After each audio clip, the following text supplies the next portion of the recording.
what's going on, guys? Back with the MacCast here in the Mac studio. I'm joined today with my dad, Dan, my brother Ryan, as always. A little quieter intro today with no guitar or drums, but to be continued. Maddox is going to be joining us soon enough with some guitar solos, so I'm looking forward to including him. That's my son, my youngest son, for those of you that don't know.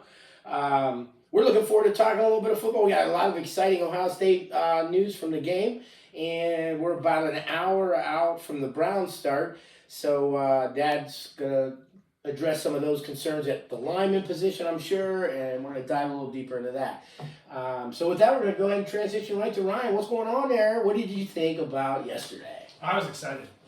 Yeah. After the bye week, we were like, man, I can't. It was like jittery. You want to see the Buckeyes because of how explosive the offense looks. We were really looking forward, I believe, to seeing what they could do against a conference team, against Michigan State. Michigan State came in 3-1. They had that extra game they were ahead of Ohio State. Right. But when it came to the field, and we talk about this all the time, that when you play Ohio State, you have to come at your best. And I think Michigan State had a game plan, and they were going to try to go with it and execute. Yeah. And whole game, too. The whole game. They really tried to. I mean, that's honestly, a lot of times you say it's like their championship game. Yeah, well, this new coach that they hired brought in new players. He even brought the quarterback with him.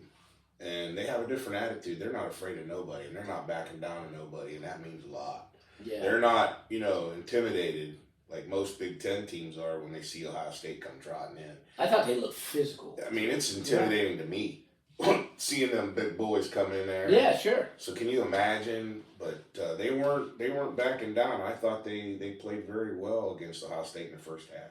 And it seems like a trend right now. A lot of quarterbacks are quick, mobile, fast. Lamar Jackson kind of really started that off when he was in Louisville.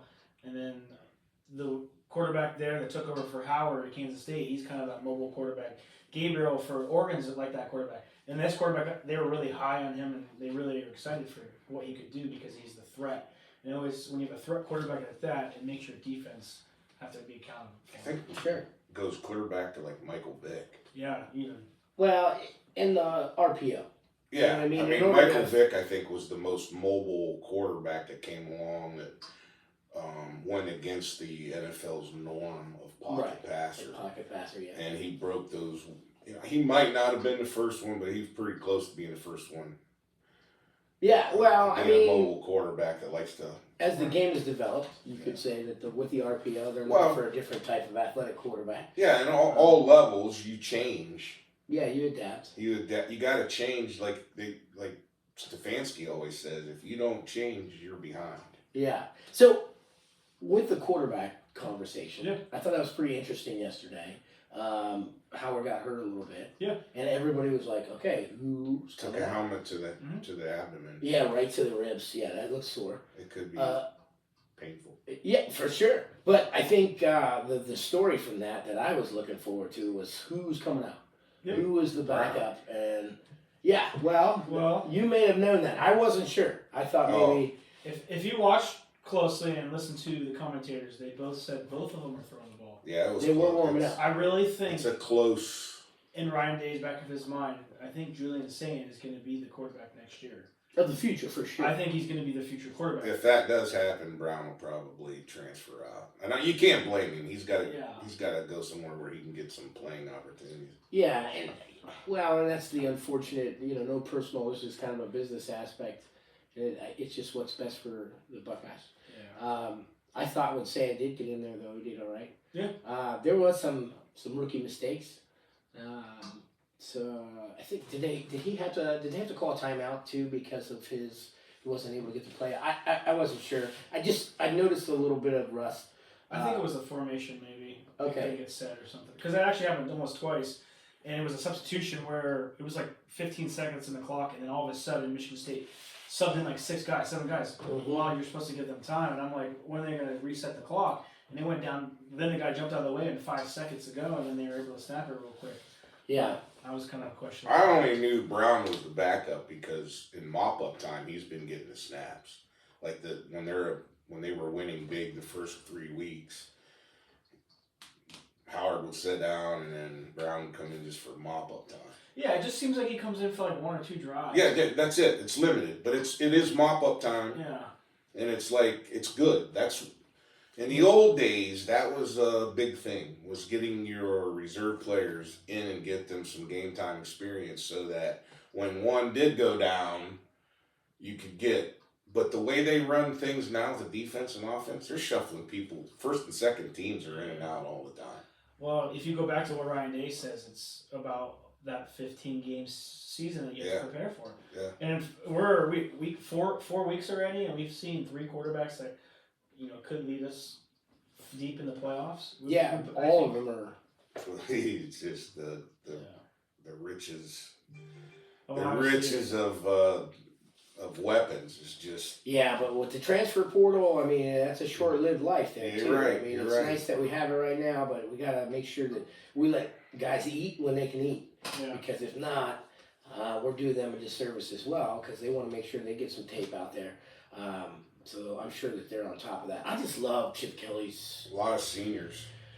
the Chip Kelly Ryan Day relationship. The announcers touched on it again on how they were player coach, and I think it's just a special time in each of their lives. So like Chip Kelly's kind of at the later part of his football life, and he gets to just chill out, call some offense, and have a good time.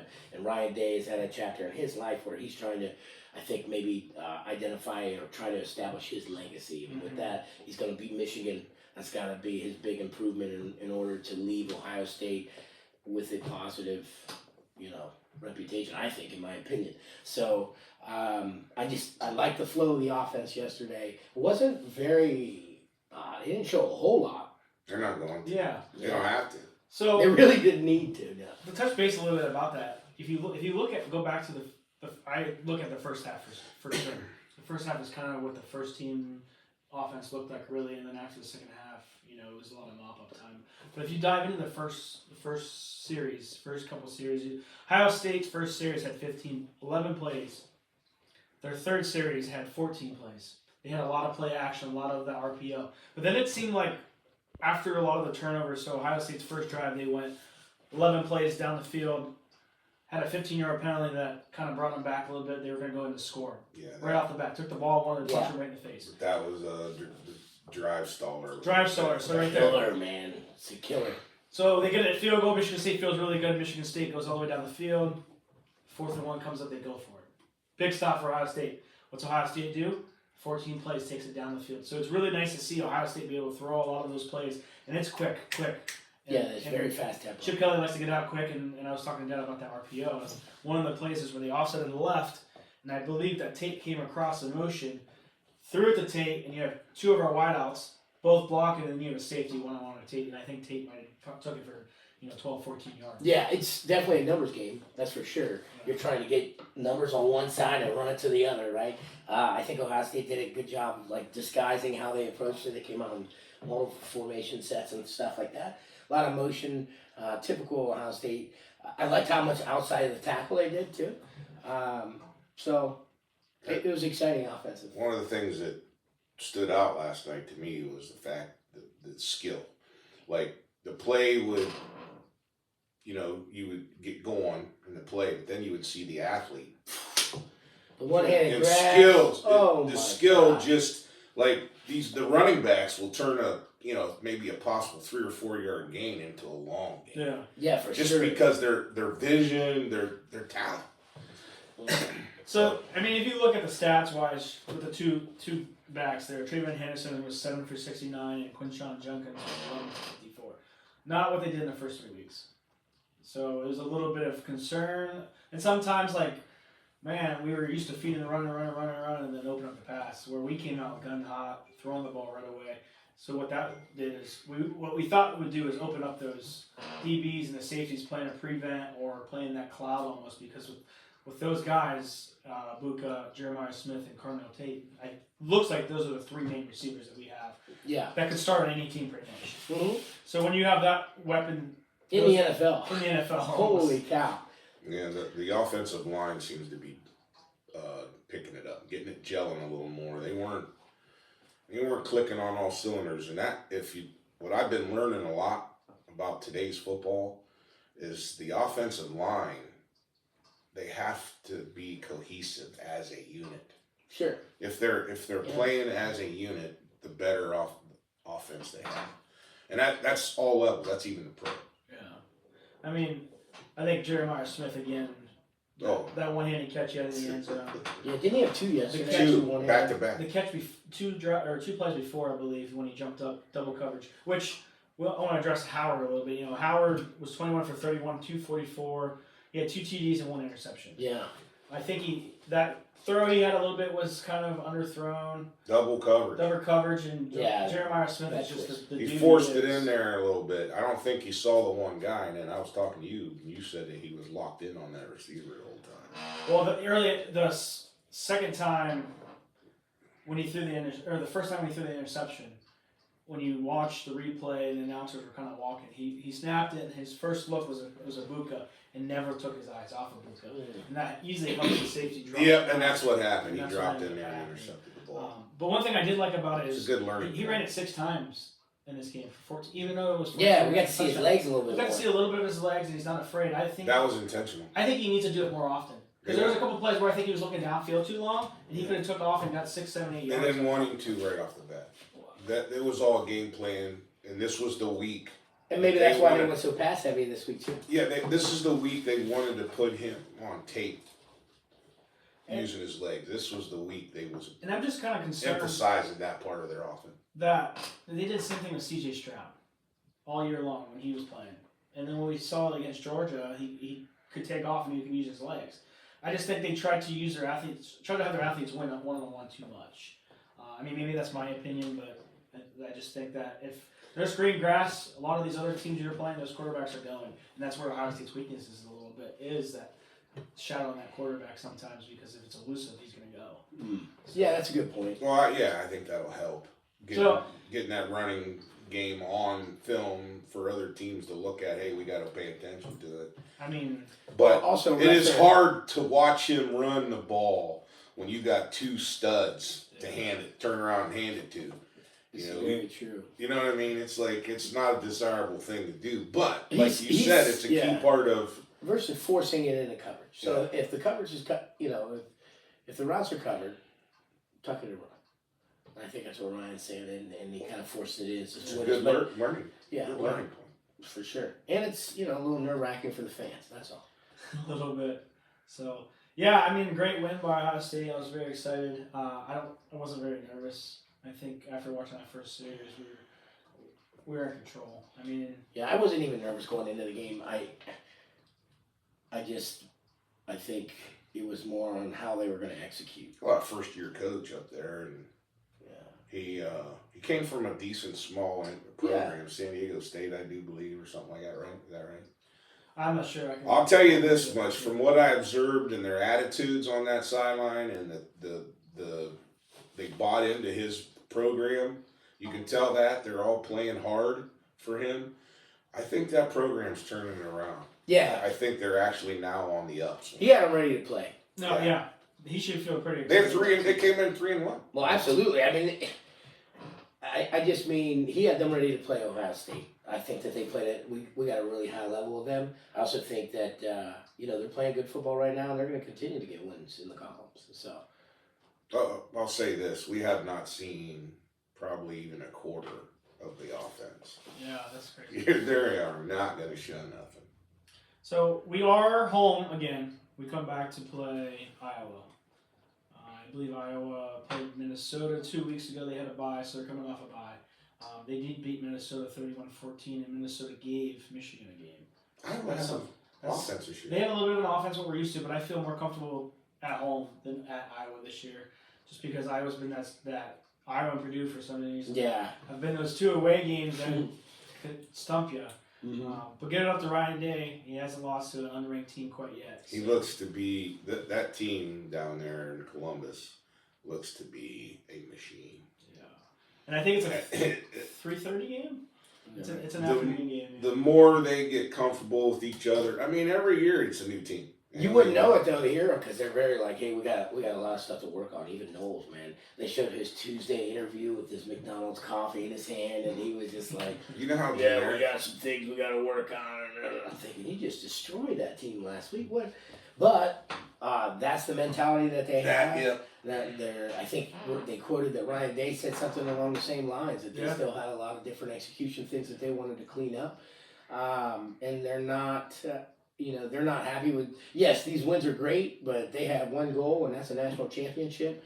And I think a lot of the players seem to have that same kind of locked in and main goal all shared. Like I think everybody is locked in to national championship or bust for the Buckeyes. It has to be because they're senior laden. They got a lot of seniors, Right? And so that it has to be natty or not. So.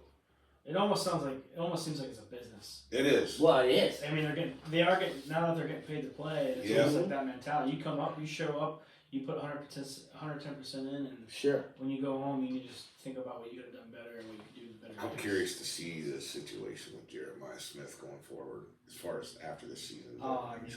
He can't go to enter the NFL until after his sophomore. Yeah, so we get at least one other year. And when we were talking, his route running isn't quite what Marvin Harrison's was, but I think his hands are quite better. I mean, he shows that his hands are quite better, I think.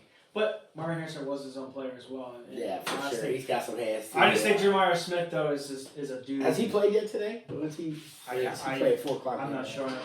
There's the national media again they're kind of downplaying Smith a little bit and going for that 17-year-old Alabama. I think it comes down to stats. I mean, he's leading stats a little bit, but Ohio State's got so much talent around him. I mean, if we wanted to focus on stat guys, we could take Quinton Junkins and just load him up. How about him, huh? They're He's both explosive. Yeah. So. One of the things that aggravated me all through the week last week was it got repeated time after time after time about, the preseason's over for the Buckeyes now. And I'm talking, I got tired of hearing it's like, okay, you want to talk like that? Let's compare some of the other schedules. Yeah. So, but they're finally getting into the actual conference and the heart of it right now. Yeah. Iowa and Oregon. So we'll see the next week and 2 weeks. So I'm very excited. I think you guys are too. How did Oregon finish up last night? Was it UCLA they played? Yeah, they ended up beating them. I think by 2 or 3 scores. Okay. And what do we feel about USC? Up and down. I think. In the Big Ten, they look. Michigan beat them. I know. Wisconsin had them in the first half. Yeah, well, it did. That's kind of what I thought. And then the game kind of. I still think they don't have a defense. I'm not really worried about it. We don't play them until maybe the Big Ten championship. Yeah, maybe. But I just meant, in the Big Ten. After last night, I think Michigan State's going to give Michigan a problem this year. I think so too. It's not going to be an easy pushover. Yeah. Because Michigan's they're not very crisp right now. So behind Ohio State, who's your next in line for the Big Ten? Who's the toughest team in the Big Ten right now? Boy, there's a couple. Beyond Penn State. Yeah, you can't count on Penn State. Penn State kind of up and down a little bit right now too, but man, you're talking Indiana looking good. Yeah. Rutgers looking good. The Big Ten Illinois looks good. You hear that, Bobby Cotton? The Big Ten looks good. Illinois was looking really good, and then I think they met against Penn State at Penn State, and it was a fight. It was 7-7 at half, first half, and then I believe that Penn State just has more weapons. And when you have more weapons, it really shows that. Wears them down. Boy, Nebraska looks like they really improved. They did until they lost. They got stumped a little bit, and I feel like that whole high train is now quite not as. They're questioning themselves a little bit. Well, I think they're just a little bit identify. Excuse me. Yeah. Who are we? We just came off a loss. How are we going to look forward going? And I think they're going to be good with Dylan as quarterback. So that shows. I think Michigan's going to be right there, even though we hate to say it. I think they're. I mean, they're as long as they play at home. I think when they play on the road, though, it feels like they play at home. They could get God on the road. That's 3 out of 4. Yeah. At home, and so. I'm a little concerned about that Penn State game. It's going to be at night. It's a whiteout. It's there too. Yeah, it's in Happy Valley, and I'm a little concerned about that night because they're going to bring the jukes. That's for sure. They always do, but just like last year, JT stepped up. There's going to be another guy just step up, and I think Ohio State has enough time, especially against Iowa and Oregon. I think to really prepare. Like, okay, we're playing. This is it.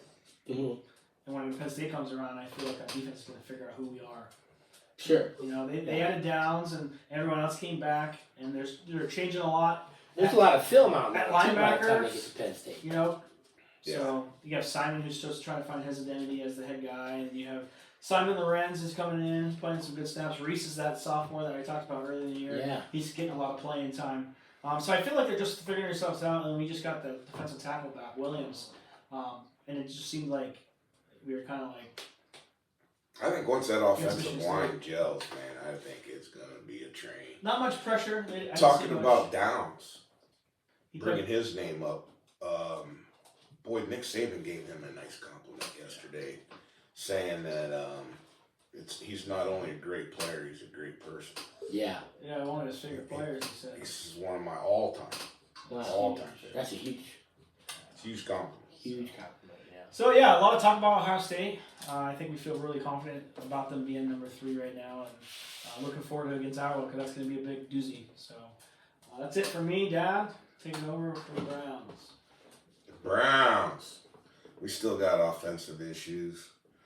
The offensive line, we've already lost Teller for a few weeks. Wells never did make it back.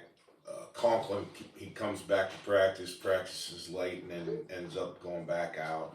And so we just don't have any cohesiveness going. We got the rookie that we just drafted, Zinter from Michigan, playing the right guard now to take Wyatt Teller's spot. And Zeke was camera time. Yo, what's up, Zeke? And Special guest. so we got that problem going on, and Deshaun doesn't look comfortable. He's under pressure constantly. So the offense has failed to get going. They failed to establish the running game. They have no identity. Amari Cooper doesn't seem to be getting open. They were even concerned that he may have lost a step, but in reality, it's not that even. It's just Deshaun doesn't have time for a route to even develop. So I'm really concerned on the offensive side of the ball. They're playing hard though. I mean, I hand the Giants loss. I hand the New York Giants a lot of credit the way they played, how hard. Danny Dimes was throwing good that night. I mean, it was a big game for them, and they pulled it out. It wasn't a blowout. It was only, a 3-point difference. Yeah. And when you say 3-point differences, you're talking about 18-15. You're talking about a Browns offense that's struggling right now. Yeah, for sure. So you got to give a lot of credit to the defense being able to. Well, and there, let's talk about the defense a little bit. Old Flatfoot. Yeah, we learned that Myles Garrett is flat-footed. He was born that way, and his parents had the surgery done for him, so his feet wouldn't ache him. And the doctor told him then that down the road, it's probably going to have to be redone. Well, I think we've reached that point. He's suffering with pain. I don't think this is going to put him out per se unless it gets worse. Mm-hmm. I think it's going to just kind of linger. Yeah. Sort of like a turf toe issue kind of thing. Well, just looking at the guy, my feet hurt because that's a massive man. That's a lot of weight to put on two little. You know what I mean? If you think about it, they're smaller bones. So I hope his feet get figured out. That's got to be uncomfortable. But also, I think going into pregame for any team, they got to account for Myles Garrett, and so they come out with a plan. And some teams, are getting a little bit better at moving the ball around. But also, have we seen him? Is he lining up on both sides of the ball like he was in seasons before? I have not seen him go inside at all. Maybe a couple plays here and there he'll move in one position, but he's not doing what he did last year at this point. Right, because it seemed like last year he had a lot of. But his physique, a lot of flexibility, his body build, he could be. I mean, you could just put a suit on him and he could be a superhero. Yeah, that's how cut. Sure. You've seen him shirtless? Yeah, I mean, he reminds me a lot of myself. So, I mean, he's got the chisel chest, the abs, on top of abs, but also, he's just a superhuman. He's a freak human being. And I'm glad he's on our side. He is freakish. Regardless of what feet he's got, I'm sure, he's going to come unglued. And when he does, it'll be... I think it's a matter of time of that defense gelling, too. They have not found their way yet, either. So that's why they're 1-2. They have a chance today. They're facing a beat up Raiders team. Yeah, they're 2.5-point favorites, by the way. Who is? The Raiders. The Raiders. That's because they're at home. Probably. What's your opinion on that? Well, it should be a top. That tells me right away that should be a coin toss game. Pretty much even. Who knows? Because you usually normally get 3 points for playing at home. So like before that's the truth. No, that's fine. Being playing home games, you get 3 points given to you for playing at home. But even if you're a big underdog, you're 2-9 versus a 15-0 team or something like that. It's crazy to think you're still kind of favored 3 points by being at home. Well, no. That's they don't just get. I mean, instead of being by 15, it might be by 12. By 12. The 12-point spread The spread comes down by 3 just because it gives them a 3-point leeway for playing at home. Yeah. So they're not. In other words, they won't suffer as large of loss as they might as they're on the road. Yeah, makes sense. So I mean, that's just the way it's always been. There's like a 3-point advantage for playing at home, and then they do this points. Then they do to figure out the systems, and that's how they come up with the point difference. Sure. Yeah. So that tells me that in reality, the Browns should be favored by half a point. Okay. See what I'm saying? Yeah. So that's what it tells me. But their over/under is 36.5. So it's not very high scoring. A little low scoring game, defensive game. Stefanski's promised that this week would be better, so we'll see. He come out and said, we will play better. I guess you can because you can't play much worse. Can't play worse. That's exactly what I was thinking. Well, I sure hope so. The issues I'm having with them is the same thing I saw with New Philly last night. Was the undisciplined. They're very undisciplined. They led the NFL in penalties 2 weeks ago. Yeah. I mean, come on, man. That's very uncharacteristic of Stefanski. For sure. And I'm surprised about it. So the focus isn't there. There's something going on that they need to get fixed. You need to get it fixed in a hurry, or you're gonna be out of it. Sometimes it's trying to figure out your identity. Like we're going to be potentially be a very good team. We just need to figure out, do we want to be a good team, or are we okay with being a mediocre team, winning and losing, and then ending our football season? So. Yeah, and let's just be honest. Let's call a spade here. The NFL is a hard league to play in. It's not like college football sometimes where there's a lopsided roster compared. No. There are dudes on every roster in the NFL, and it's any given Sunday. Salary cap, baby. Salary cap. It is definitely a different ball game, and I mean, I think the Giants played a heck of a game last week, and that wide receiver for them, Neighbors, is going to be something special too, dude. In reality, they should have beat Dallas on Thursday night. Yeah, and so, I mean, I just think that in the NFL, it is a whole nother ball game as far as, yes, we can have dudes, but we got to stop dudes.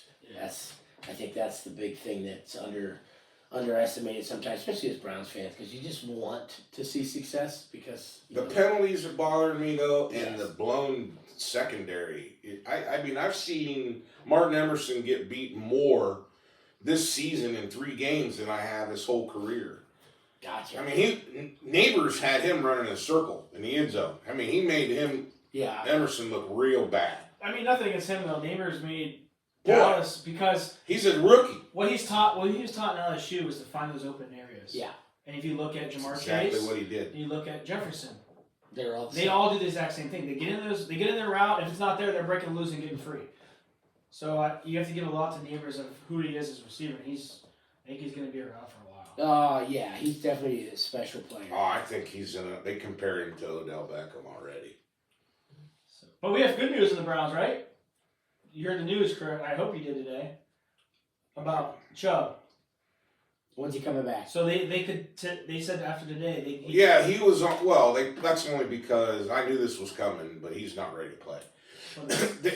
They put him on IR for 4 weeks, yep. So we knew that after 4th week he would become available to come back in and play. Is he ready to play? It's been pretty quiet, but I haven't heard a lot of him talk about it. Yeah. He can run. There's no doubt that he can run. It's the cutting issue that hadn't been worked out. And I don't really. They're so hush hush. Yeah. That's another trait of Stefanski and Andrew Berry, the general manager. They don't say shit. They rubber stamp. They're worse than Belichick. Bill Belichick. They're worse. You think so? Yes, they rubber stamp their At answers. least they don't have monotone. If you ever ask them, hey, are you going to pay? We don't talk about people's salaries. That's their same answer. We don't talk about that. We don't talk about injuries. We're not doctors. It's the same answers over and over and over. They keep their business in house, and personally, I like it. And with the press nowadays, I like it. Yeah. I don't blame them, man. But so you don't hear a whole lot come. But the pup list though, so they put him on for 4 weeks, and he can come off. Yep. But in that 4 weeks, he doesn't do any practices, doesn't do anything, correct? Yeah, I think that's correct. Yeah. So I don't think he's allowed being on. I guess what I'm getting at is if he's able to come off of that, they can start to work him in slowly. Maybe we can finally start to see if he's able to make those cuts.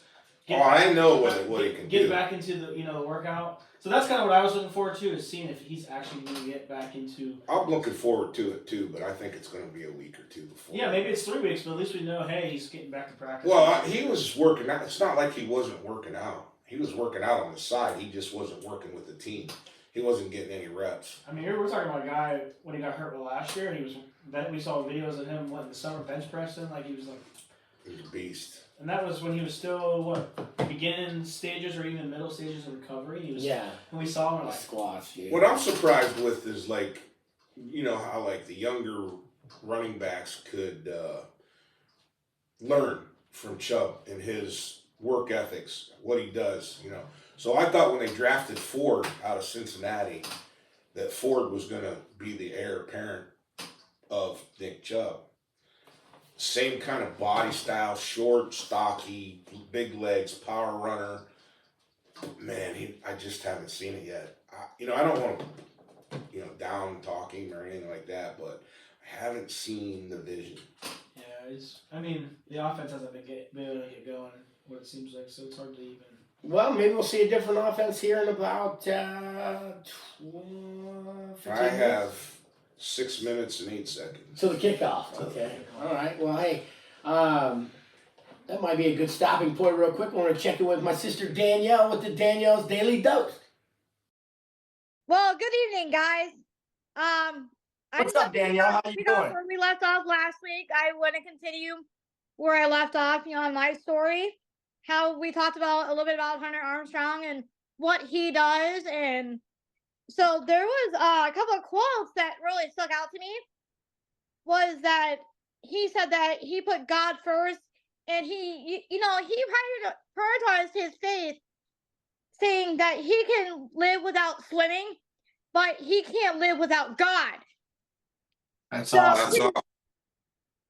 His journey through his ups and downs has, only has strengthened his belief in himself. And not only he said that he is an Olympian sometimes, but he's also a Christian all the time. That's an awesome quote. Yeah, that is a good quote. Yeah, so those really stuck out to me big time. So I really like that.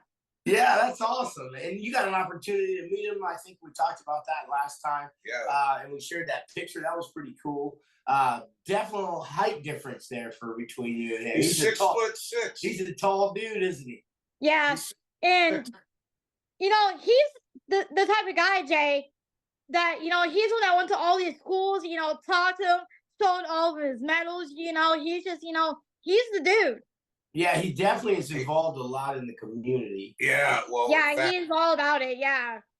Amy Blick is a school teacher at East Elementary in Dover, and she was gloating about that when something came up about Hunter Armstrong at the beginning, before church started, and she proceeded to tell me that Hunter's made his trip around to every school. That's awesome. And let them spoke to the kids and tried to inspire the children, and so it seems to be. He was also at the YMCA when he was back home, and they did some questionnaires.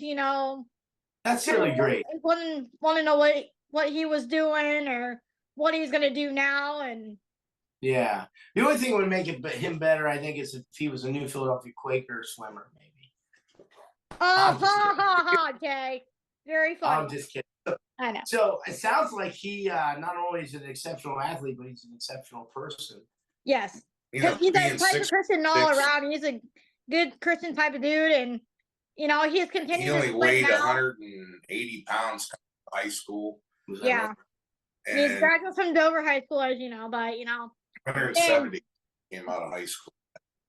But shortly after the first Olympics that he participated in, he was telling this story to Percy Gardner. Shout out Percy Gardner. What up, Percy?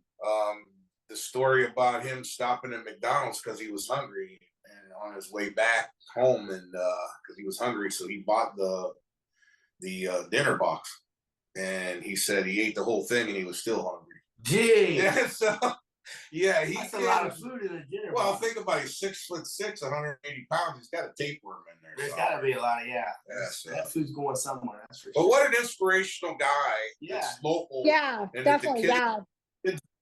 The kids in our school district can look up to. Yeah, that's awesome. Those kids really, they're going to want to look up to him now because of, who he is. For sure, yeah. Not only is he a great Olympian, he sounds like he's a good Christian as well. Oh, yeah, very. That's awesome. He's very big on it, yeah. Well, good job this week. We appreciate you doing that research and bringing it to us. We're looking forward to having you on every episode with some more positive stuff. So Danelle's Daily Dose was another success this week, I think. I love you. And Love you too. And I'm you hoping to see you I'll see you tomorrow and maybe Friday at the home game, maybe. Okay, that sounds good. I love you. All right, we'll see you tomorrow, dude. All right, we'll see you. See you, Danielle. Bye. See you, my dad. All right, we're going to touch on a little bit of fantasy football now. Ryan, I'm going to let you go ahead and start the segment. It sounded like you got a lot of preparation for this one. We normally talk about guys that were flops and disappointing outcomes for last week. So I'll let you go ahead and start and let me know what you got. So, fantasy flops, anything that we're trying to involve in our podcast. I've got 4 guys on mind. Chris Olave, he's been kind of an injury bug this year, and he was kind of, I think if you look back, he was getting taken top 5 rounds probably, which if you take a top 5 receiver like that, round-wise, you should expect anywhere from a 12 to 20 some points per game is what you're hoping for, either your second or your top flex kind of guy. He's kind of been a slow start. I think everyone's CMC is kind of a big drop, with his injury and being number 1 for consecutive years. I think he's going to lose it this year. I'm really looking forward to seeing who takes that number 1 spot. I think it could be a receiver this year, which is, like I said, CMC's taking control of that number 1 spot for at least the last 2 that I remember. Mm-hmm. We'll see what that goes with. Debo Samuels comes back today. Yeah. He kind of was drafted again in that 30 to 50 range, and he's coming down to being 78 right now. That's the way he's been producing. So I think that offense with him and CMC down is hurting Brock Purdy a little bit. He's not getting enough stats fantasy-wise. Same thing with the Browns. Yeah, same thing with the Browns, you could say. You can't get an offense clicking without your weapons.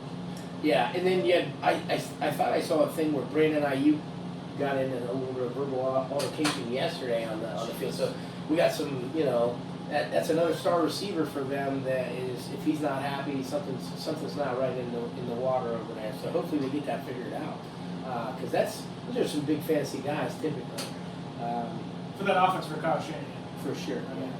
And the last one I have is Kelsey. He's just, and I don't know if it's a Taylor Swift effect or with whatever's going behind closed doors. It's a little deeper than that. But it just seems like We think. Patrick Mahomes isn't really relying on him too much beginning the first 4 games.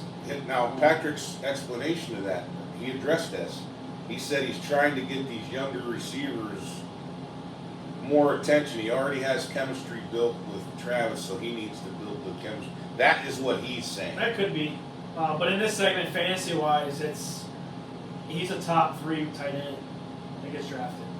So when you draft him high, there for a while, like the last few years, you would be able to take him in the 1st or 2nd round because of his stats, I always And it showed that he did it year after year, but I think right now it's a little concerning for fantasy owners. Slow start. So what do you got, Jay? Well, Jalen Hurts was a disappointment last week. Now I was trying He didn't look good today so far. He was struggling a little bit today. I don't know. Something's going on there. which is Yeah. concerning because I put a lot of faith in him and his receivers too. So we had what's his name's out, Devontae Smith, right? Or Monte Smith's still Got under a concussion concussion. protocol. he's still under concussion. AJ Brown's out. And AJ Brown. So His weapons. his weapons are not there, but also he This is lingering from last season. seems to be off a little Don't bit. you yeah. think the Philadelphia Eagles offense is kind of still? How's I mean, they something- have made a little bit of strides of moving forward, but you got to remember, Kelsey retired. Yeah, how's their line since he left? I thought they were still pretty Oh decent. yeah, well, they were, but I mean, you have a leader like Jason Kelsey. He seems to be. He He was was the ready. anchor, dude. Yeah, he was ready to take over the position. It's not like he wasn't prepared to become the starter, but he's not Jason Kelsey. Yeah. And Yeah. till they gel as an offensive line, I think your Philadelphia Eagles offense is going to sputter a little bit. Yeah. I really do. But once their weapons return, Yeah, and then I guess the other big disappointments from last week for me, and probably Mason. Shout out to my son Mason McClellan. He's at SOI right now for the Marine Corps. The Miami Dolphins wide receivers, man. They Jalen Waddle had 4 targets, 4 catches, 41 yards. Tyreek Hill had 6 targets for 24 yards, 3 catches, no touchdowns from either one of those. And those are guys that typically produce for you. So that was probably another big letdown for me last week. Doesn't mean that things can't change, but that's where we were at there. I hope it doesn't continue, especially for Tyreek Hill. since I'm not currently in fantasy, I used to love and pay attention to Alvin Kamara production because he's a high point scoring player. Yes, And I think, if I'm not mistaken, he dropped off a little bit last year, correct? it's been a couple years. A couple Yeah. years where his production hasn't been up there. I think he's suffered a few injuries here. Well, he's older for that. He's getting older, but it seems like, from what I've been seeing, it seems like Alvin Kamara might be back. He's really producing. Well, in Is the that States, the look like case they're or having not? fun. Is that the case? Yeah. Well, he had Fantasy that stats-wise. fantasy stat. Yeah, that's what we're talking about. Yeah, for sure. I'm looking right now. It looked like just today he had 77 yards and a touchdown. The thing about him, he's catching the ball Yeah. outside, you know. So he had 7 catches too. So fantasy wise, that's big. And if you remember Derek Carr when he was in the Raiders, Jacobs was a running back. Jacobs had a really good fantasy year as well, running backs. So it seems like if you're a fantasy owner that has a running back with Derek Carr, it seems like he gets a little. Could be a connection there. Because I think it's a bailout. When he's looking for his 1-2, he's looking down. That's what you're saying. Being a quarterback like he has been in the NFL, the years experience, Aaron Rodgers was good at it. Tom Brady was good at it. Ben Roethlisberger was good at it. These quarterbacks that know, okay, 1-2's gone, I can rely on a good running back to catch. I think that's what we're seeing right now with the Saints offense. Yeah. Aaron They Rodgers. look like they were having fun. They're out there having a good time playing the game. Even there was a locker room video floating around of their coach buying into some kind of rap song and everything, and they were all doing it. They just came to play, and they were having a good time. So, I'm excited to see what the Saints can do. I'm glad that that they're back on it. It's been a while since Drew Brees left. Aaron Rodgers, though, it seems like he has more freedom offensively than he did in Green Bay, and he's starting to show a different skill. Yeah. I think he looks pretty good for an old man. Aaron Rodgers actually looked pretty good. I can take it or leave him off the field. How's he doing fantasy well? He's mediocre. I don't have any data. How about on him. Baker Mayfield? Baker Mayfield is like He was lighting it up again today. he makes it hard to be a Browns fan because him and Flacco looked pretty good today when he got in.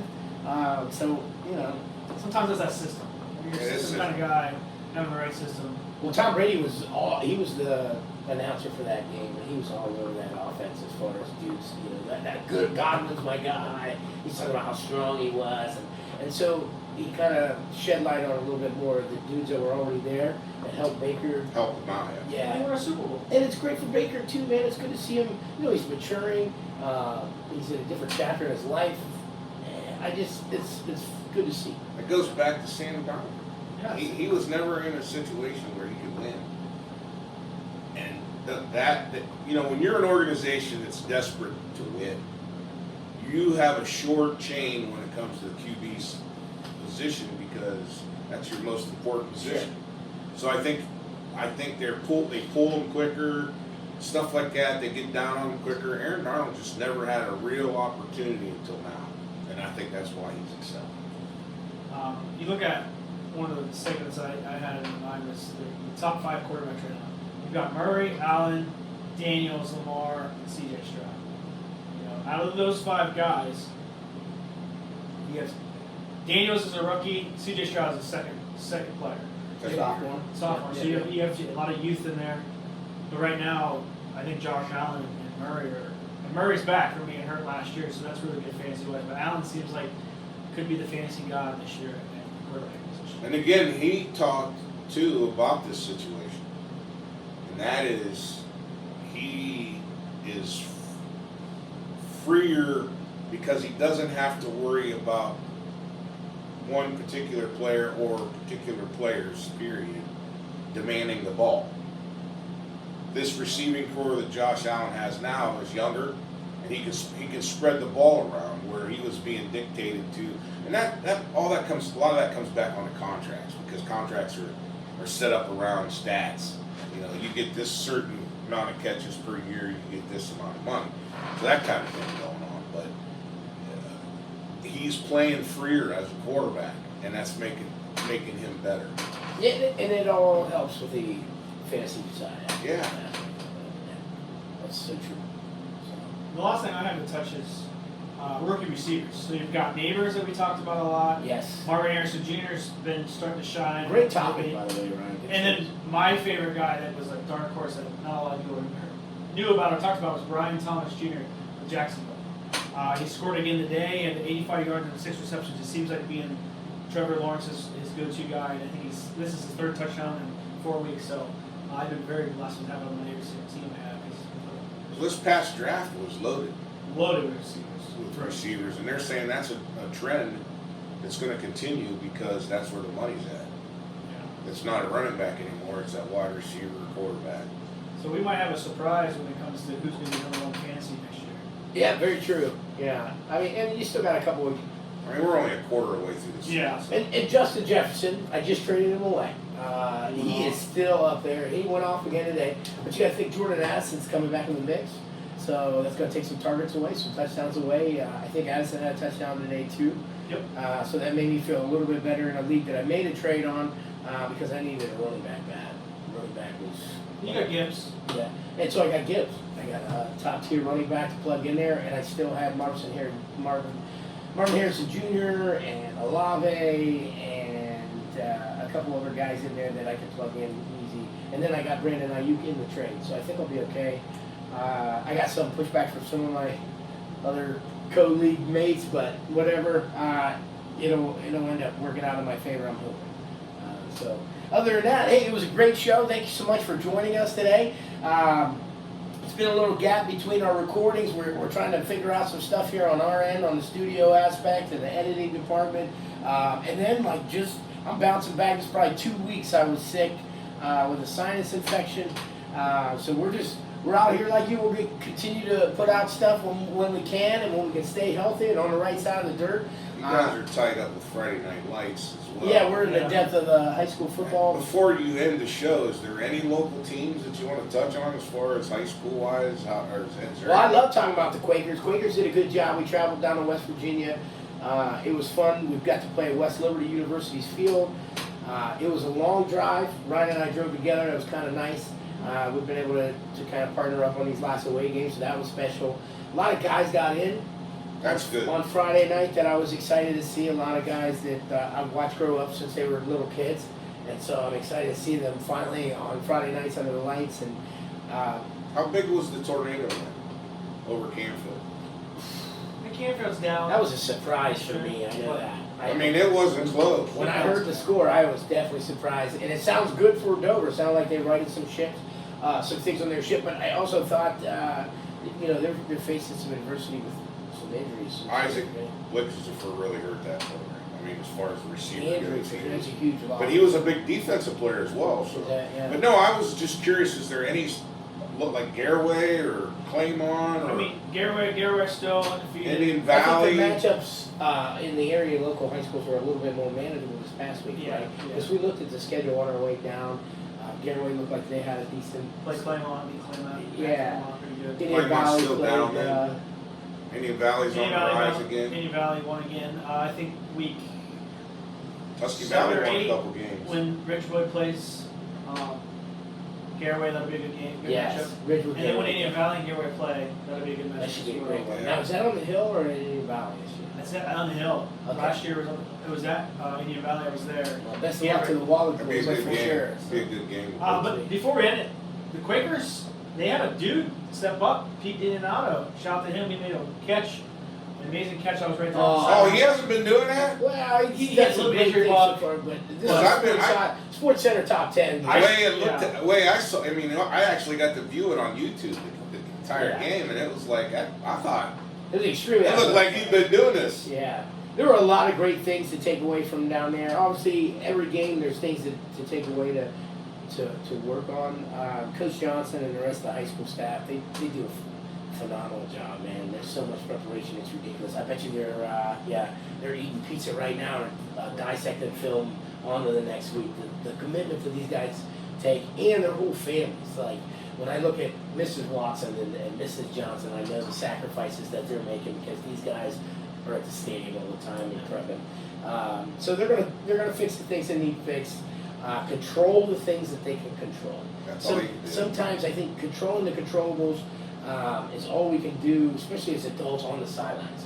I think sometimes, especially at the middle school level, like it's frustrating because you can't make the play for them, or you can't program the brain that way. And then also the human touch to it. They are just kids. They are. Like at the end of the day, they are still just children, whether they're pubescent or not. The world is yet to really hit them hard, and it's really on to the adults in their lives to prep them the best way they can. And sometimes it's harder for some individuals than others, but I think that Coach Johnson does a fantastic job. Oh, I'm super impressed with Coach Johnson. He's And, I mean, I can't say enough. right. I run through a Homegrown. wall for that guy. You know what's special too is he's homegrown. Yeah, and humble. I mean, he's probably one of the most humble guys, and he doesn't even have to. If he wanted to be different, he could. And I think I got like 4 different pictures on my cell phone right now of him bending over on a Friday night tying a player's shoe. That's awesome. And I've never seen a head high school football coach lead from that type of angle. Also, we talked about you were at a middle school game at Garraway, and who helped get water out at the halftime for us was Coach Johnson.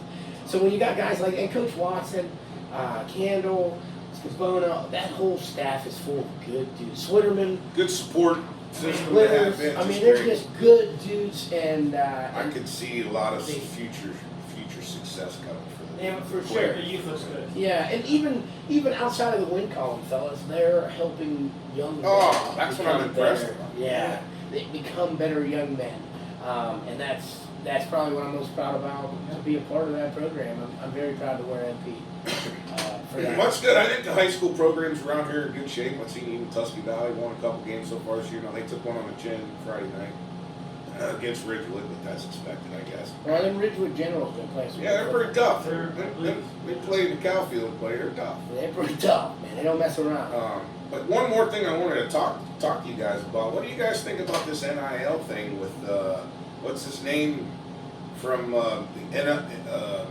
Vegas, the UNLV? You didn't see that story? The transfer I've heard some rumors about. after 3 weeks. Well, the story goes that he was promised $100,000 NIL money, and through 3 weeks, after 3 weeks, they're 3-0 with him at the helm. He decides to enter the portal again and step out because It's got to be a violation. they were only operating. They were only offering him $3,000 a week. So that was the situation. But I just wanted your feeling on it. What you think this is going to start something? Is this the beginning? I think someone told him he's better than what they were paying him, or he could get better money somewhere else. I think there might be a violation coming down the road, maybe, where hey, you can transfer to this college because this quarterback's not playing well, or this Florida State, for example. I'm not saying that it is Florida State; their program's downhill right now. you can Yeah, easily didn't they lose yesterday too? you can get easily a spot next year to transfer there. They were down yesterday. They were 0-3 going into last night's game or yesterday's game. Who? Florida State. Oh, Florida State, yeah. They're dismal. There could be something like that back in his head. Someone's shouting, "Hey, you're good enough to go play for Florida State." Sure. Who's a blue blood college that can get a lot of boosters. So maybe it's something. I Yeah, don't that's a know. good point. I mean, On I'm the sure he's final. watching film too. He's seeing it. He said, "Hey, I can play here. I can play there." On the final drive last There's a night, lot of UNLV, but college that's a whole final. different world in itself. They didn't. University of Las Vegas. The college final show said that the kid that replaced him, what's his name? Sloats or something like that. Starts with an S. Sloats or something. Anyway, the backup came in, played for him. They said looked better than what he did. So they're in good hands. I think they won again. I think they're 4-0. It's I don't really follow them very much. That was just a leading top But headline. there was story. a headline. I did see that, and I heard some rumors about it. So, other than that, I think it was great hanging out. Thanks so much for joining us today. Hopefully, you enjoyed your time as much as we did. We're going to continue doing our best at getting episodes out, and Hit the like button. Yeah, the hit that subscribe like button. hit that subscribe button. And we just appreciate all the family members that are tuning in. We love you guys, and have a great week. Yep. Catch you later. Thanks for joining us.